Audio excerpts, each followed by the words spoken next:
And it is very important to say that Islamic Cooperation Youth Forum was giving a full support from day one of the Gaza Tribunal.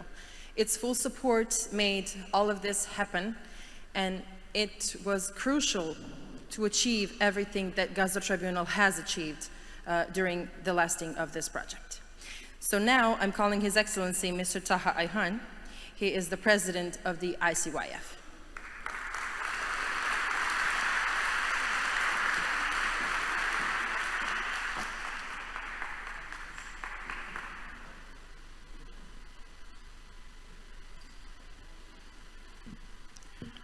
The Chair of the Gaza Tribunal, Dr. Falk, esteemed jury members, distinguished delegates, esteemed colleagues, ladies and gentlemen.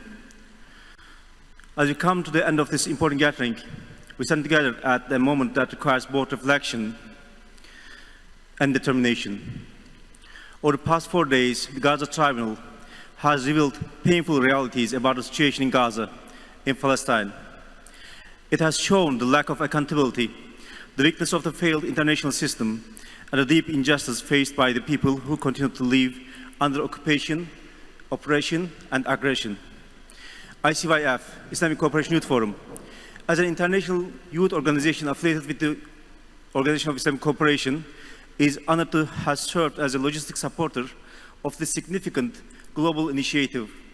We decided to support the Gaza Tribunal from the very beginning when Professor Richard Falk proposed it in mid-2024, recognizing it as a vital intellectual and moral effort to document and confront the ongoing genocide as answer to unresponded call of justice by millions of people from all around the world. I want to underline that this initiative is a solid answer of how intellectuals address the world's urgent need. Our engagement reflects the forum's mission and vision as the voice of Islamic youth and demonstrates our continued commitment to advancing justice, solidarity, and youth empowerment across the world. And above all of these, reaching an independent state of Palestine will remain at the core of ICYF.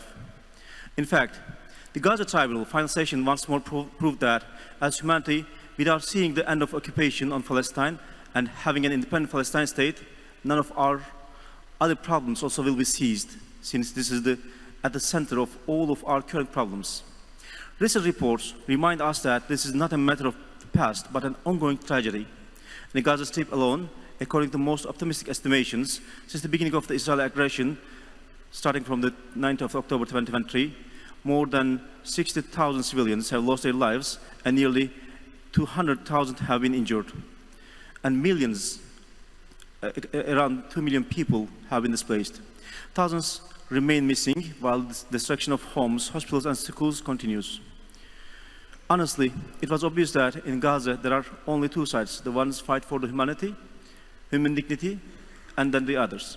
And the vast majority of this earth was with the people of Gaza, and this is a very happening. And we are aware, even after the ceasefire agreement, the occupation has not ceased its oppression, aggression, and massacres at all.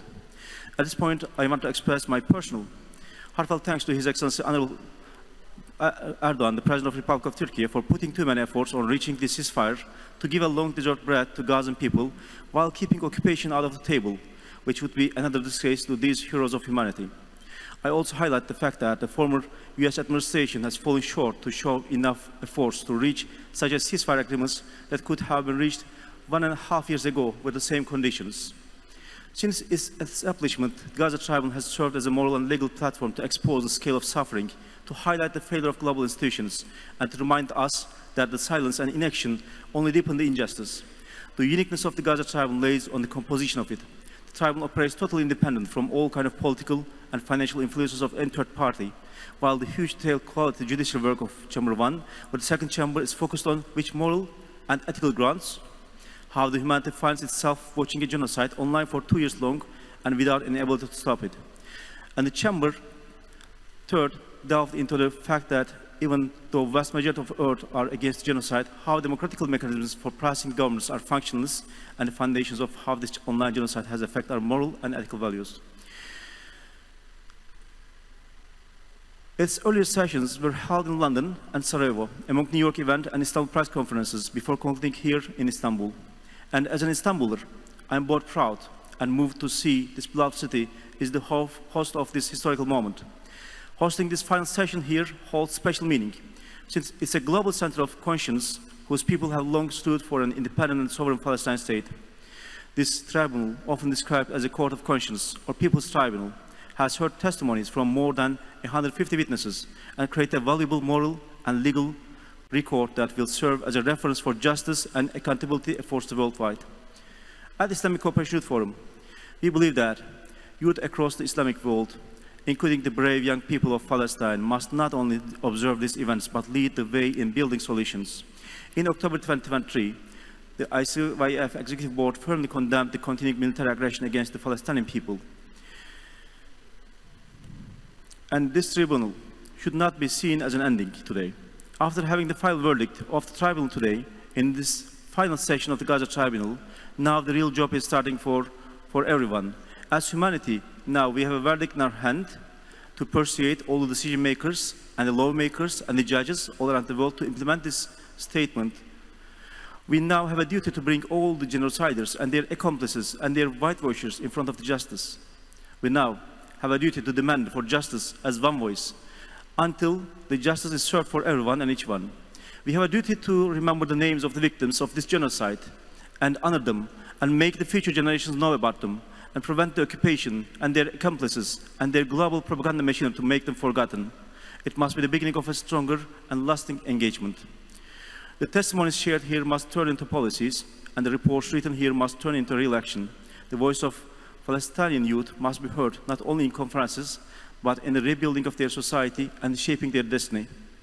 ICYF will continue to advocate globally once the tribunal's final decision is published and engaging with leaders, parliaments, in the United Nations, international organizations, and universities to ensure that justice is pursued and that the moral weight of this initiative reaches every corner of the world. We will keep mobilizing youth networks across the world and strengthening cooperation with governments, universities, and civil society. Our focus will stay on betterment of the youth. Before I conclude, allow me to express my deep gratitude to Dr. Falk for believing us, making us the part of this very historical and vital initiative. On behalf of Dr. Falk and Dr. Elver, I also want to express my heartfelt appreciation to esteemed jurors, members of the Gaza Tribunal, reporters, members of press from all around the world covered the Gaza Tribunal from the beginning, our anchor women, the Gaza Tribunal team and the volunteers, the Witness Eye Channel team, and all the people who put their efforts to make this initiative turn into a solid reality. Your work has reminded the world that truth and justice cannot be silenced. Let this moment not end here, and let it mark the start of a new chapter, where young people are at the front lines of peace, justice, and reconstruction. Together we must ensure that sacrifice of Palestinian people, Gazan people, lead to a future built on freedom, dignity, and hope. Thank you very much.